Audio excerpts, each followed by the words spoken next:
It was good. Your boy King Hobbs, we live and direct. WHCR 90.3 FM, late night in New York. And I got my dude in the building right now, Dreamcast McFly. What's good, bro? What's up, man? What's going on, brother? First and foremost, I gotta thank you for pulling up, man. You're a dope, innovative dude, so we're gonna get into a few things. Let's get As into far as it. like, just music wise and just I see you heavy in the marketing Oh as yeah. well. You know what I'm saying? Yeah. So, for artists and just entrepreneurs in the industry, they need to understand and know the bylaws of social media marketing nowadays. So we're gonna touch on a few things. So on here, on this radio show, we play dope music, but also, when we do interviews, we want to give something that's insightful, so people can go ahead and take it, and they can learn something at the end of the day. Because there's a lot of indie artists that pay attention to this show, and it's a lot of game that they don't get. So we try to give it the best way we can through this venue. So I appreciate you for pulling up and showing out. No problem, man. So let's get into your origin, brother. Yes. So, heralded from the land of Madagascar, Oh, okay. Dreamcast McFly then ventured out to Miami, Okay. and so Miami's like where I really got my start, music-wise, All right. hitting the indie scene there, and then around 2016 is when I moved out here. Okay. All right. So that's you're international. So how's that the culture shock coming from Miami, where you spent the majority of your time at, to New York City? It's funny, like people say that New Yorkers are rude, but it was more of a culture shock for me in Miami. Like they used to, ask me like, "Why you so friendly, dog?" I'm like, "It's 7 in the morning. Why the fuck are you mad?" Yeah, we gonna edit that You know? out. But go ahead. Almost. Yeah, no curse, brother. Oh, Yeah, no curse. We gonna edit it out. But okay. Yeah. So Same energy though. so it's like Yeah. so it's like it's 7 in the morning. Why are you mad? Yeah. I get the same energy. So you was staying out in Opalaka or something, or No. I was South Miami. South Miami? Okay. South Miami. So for those who are not from Miami, what's the difference between? I've well traveled, but I've never been to Miami, which is weird.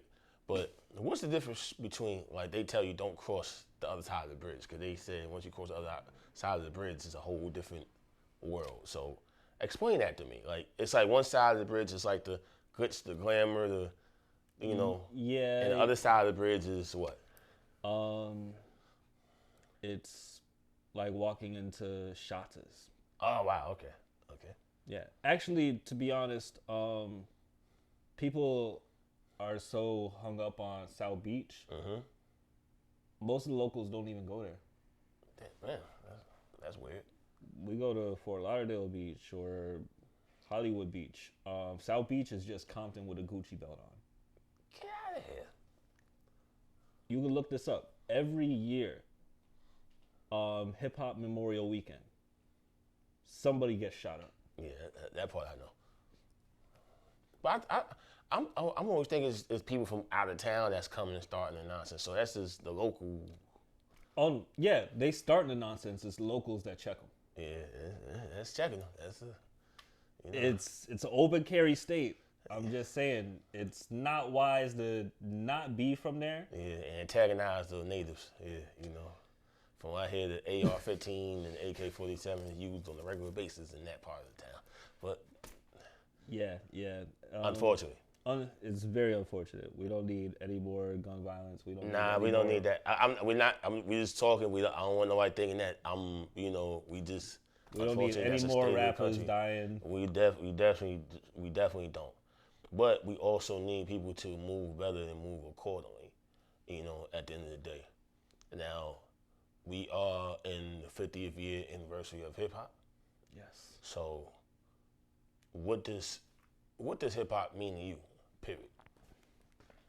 Oh man, hip hop is everything. Hip hop saved my life. Hip hop, shout out to Lupe. Hip hop is definitely a driving force of the culture. But for me, hip hop is fine art. And what I like to express in my music and just give this grandiose effect is that hip hop is should be treated as fine art. There's all these people, scurrying and trying to get the rest of Basquiat's paintings. That's how I look at these albums. I never heard it expressed it that way before.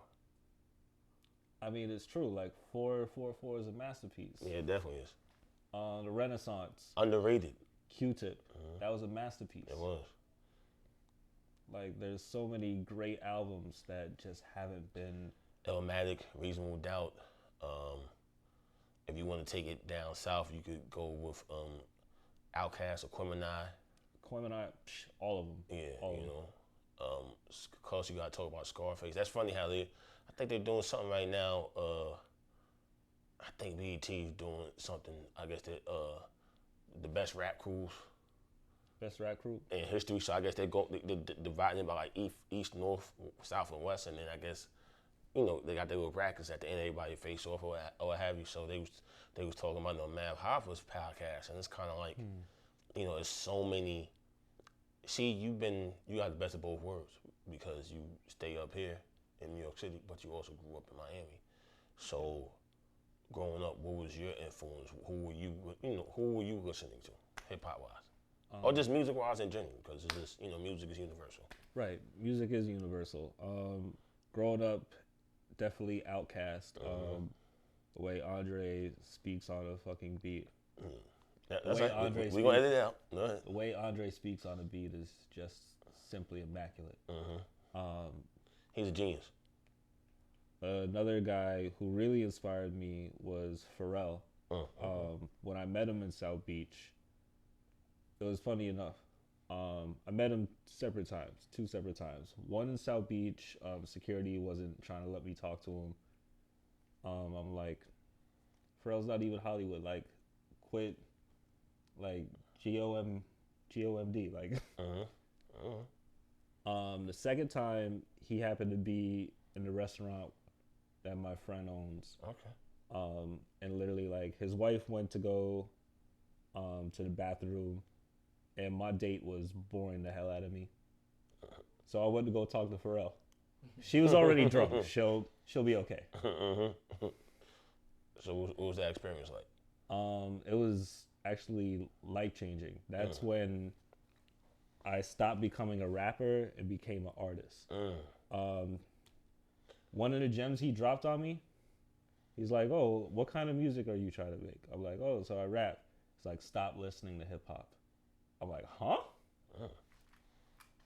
He's like, "Stop listening to hip-hop." I'm like, "Why?" He's like, "I love hip-hop, but what I want you to do, because you're an artist and you're trying to grow your sound more, listen to other genres and study how they write music." He told you some good. He told you some dope advice. And I first, I didn't get it, but when I actually put that into practice, my music stopped sounding anything like anybody else's. All right. It stood out. It's funny how you say that because I'm an artist myself, right? And my art changed when I started getting around jazz musicians. You see? And it just opened my mind to a different wave of sound that I never knew even existed. So, is when you can include live instrumentation into your art, it brings the actual sound out way more. So it's kind of like, there's a difference between rap and hip hop. There's also a difference between a rapper and a artist. A rapper is only in one lane, and a artist could go ahead and tap into any lane that he or she wants to tap in. So, when I told you when I heard you, I just had a feel of Wiz Khalifa. So that's a first. So you're innovative and you're different, and that's a good thing because hip hop needs that right now. So, just from what you just told me, it sounds like you just made a conscientious effort once you came to the realization what you were saying, just to go ahead and separate yourself from the pack or what have you. So, did you get any negative feedback at first? I mean, what I mean, fullback, because generally in hip hop, people will tell you, oh no, you gotta do it this way, you gotta make this particular type of song if you want to get popping. No, absolutely, absolutely. You know, I'd always get people try to pull me in every direction. No, you need to make music for the club. No, you need to speak and uplift the people. Nah, you need to be traditional.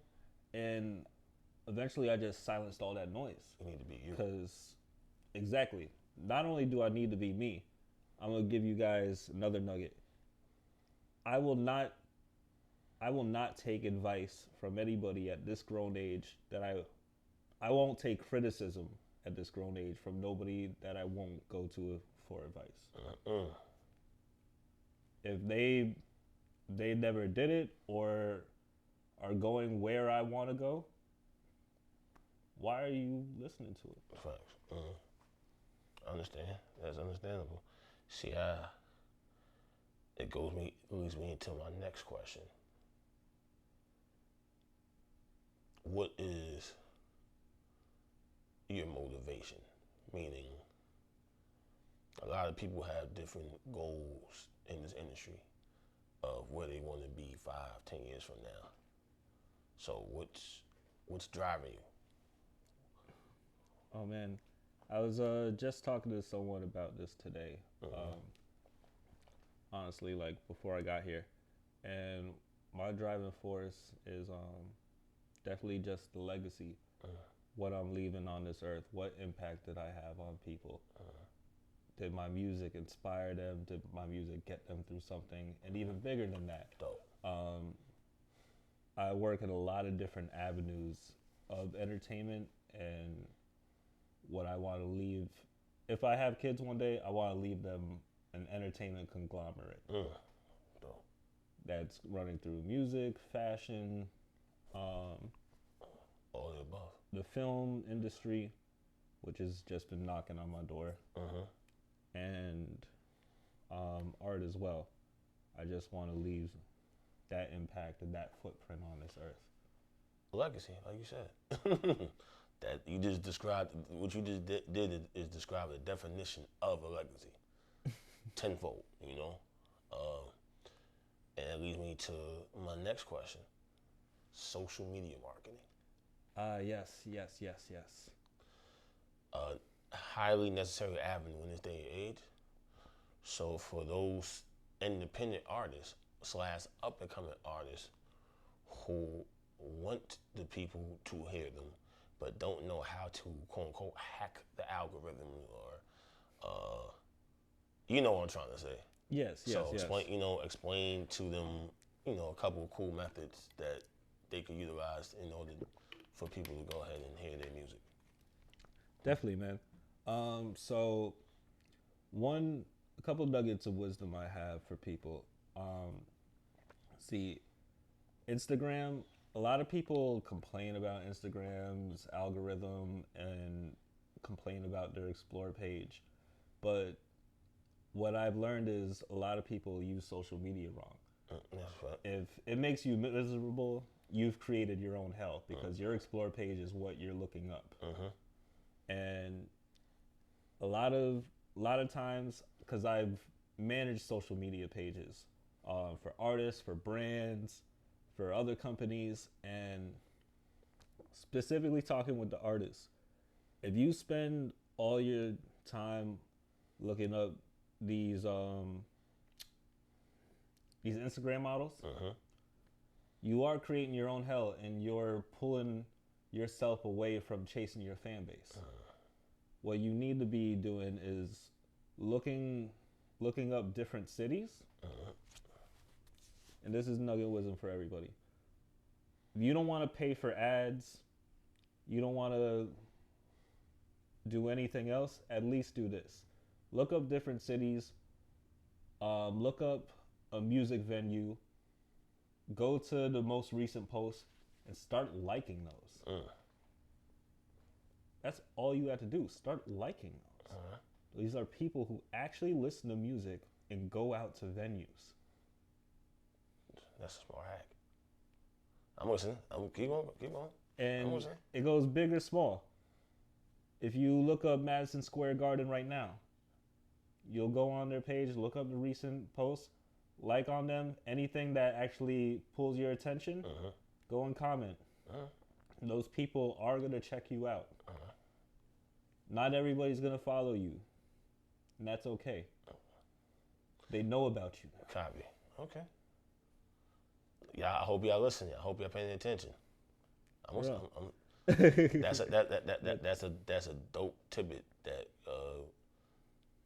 you guys just got. Now he's got some more stuff for you. That works in every industry. Modeling, acting, music. That works in every industry. Just find your way to use that for your niche. You're gonna be good. Another one definitely is you guys got to stop with the fire emojis. That's not a real comment. It's not thoughtful. Actually, Instagram's algorithm picks it up and detects it as spam. So, like, you're kind of telling your homeboys, like, F you. Damn. To their algorithm, you're telling your homeboys F you. I never knew that. I just used, like, 8 today. I'm sorry, guys. What, bro? Go ahead. I'm listening. I'm learning. It has to be at least 4 words for it to even truly count. And when they see more of that, it's actual real engagement. Okay. So you actually have to communicate, not just one emoji here, one emoji there. It has to be some and you got to do that with other accounts. Okay. 10 minutes before and after you post, because it says that you're actually communicating, and communication is the biggest thing. Comms, communication, community. Okay. All right. Okay, bro. Okay. No, keep talking, it's brother. It's the easiest way to trick the algorithm. Man, all right. And that's free. That's free game that y'all just got, man. Free game that y'all just got, man. He just gave y'all a couple ways to go ahead and handle y'all business via social media, man. So I hope y'all listening. Stop using the fire emojis. Just say, yo, hey, bro, dope song. Something simple as that. Just no more fire emojis. The fire emojis are banned. We're not using the fire emojis no more. Fire emojis are dead. By the way, we are listening to 90.3 FM, WHCR. We also watching this via Paparazzi TV. Just had to plug that in. I don't want nobody getting mad at me. 90.3 FM. Now, we're going to get into 1 or 2 more things before we wrap this interview up. Definitely. The film, you seem like you highly interested in wanting to be in film as well. And you have a definitely unique personality that I can see you shining on camera. So, do you have anything coming out? Yes. Oh man, this is like the 3rd interview this month. So check me out. Upcoming film, Burden of 9 Lives. All right. I make a cameo appearance, and I'm also on the soundtrack. Okay, dope. It's a best of both worlds situation. All right. Okay. So that do you have a date on when this going to be dropping yet, or just they got to watch your social media? Just got to watch social media. They have an Instagram page. Trailers coming out in a couple days. Okay, dope. And I can't say much more of where it's coming out, but you will be seeing it soon. All right, cool, man. So let's get into this single. Yes. Now, the dope video.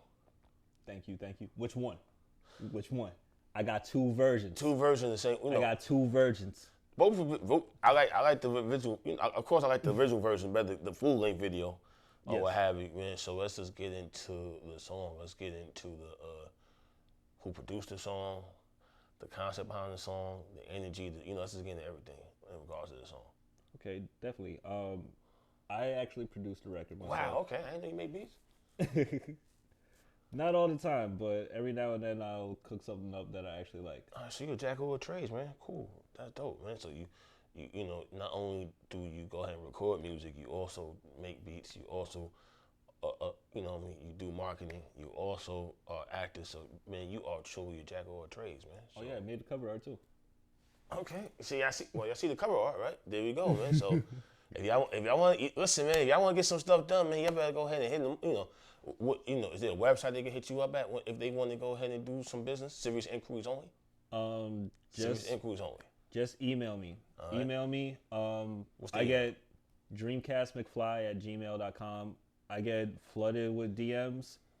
The email, I'll actually be able to like look it up. Just you know, leave a subject like marketing, whatever, and I'll be able to get to you faster. He's saying, you know, be professional. Email him. You know, stop that DM. Yo, what's up? Hey, yo, what's popping? No. If it's about that money, send it to the email. Okay? Let's just be a little more professional. It's 2023. Come on now. Yeah, and then, you know, we'll set up a Zoom call and see, like... Consultation fee. You know, he's being nice. Consultation fee. Yeah, and, like, I'll see where things they want to go. Exactly, you know. And I put the emphasis on that because in our culture sometimes, we don't want to pay each other for services, but we'll go to outside people that don't respect the culture for services. So it's kind of like I'm emphatic on, you know, if you have somebody who, you know, hold up, they would rather work with the man than to work with me. In some cases, you know, unfortunately that's the case, you know. So it's kind of I'd rather work with somebody that loves the culture and respects the culture than somebody that's just a quote unquote culture vulture. Right. And just trying to use the culture. And you, my man, the good energy I get is that you definitely respect and love the culture, bro. So I appreciate you for even just popping out on us. You already know, man. Yeah, no, that's all good, man. So, you know, let's go ahead and introduce this single. Yes. And for those, you know, like I said, we are shooting, so, you know, some of us will be watching this via online, Paparazzi TV, and some of us will be listening to this via 90.3 FM, WACR, late night New York. So just go ahead and get into that single for the listeners on the radio. Yes. So this is Dreamcast McFly. This is my latest single, Live Prosper. And I tune in to late night New York, WACR, Dreamcast McFly. King Haas, salute you, brother. I appreciate you for coming through, popping out, man. Y'all know what it is. Shout out to Paparazzi TV in the background. WACR 90.3 FM, late night New York, late night New York. Let's get it. Apologize for being tongue-tied. Let's go.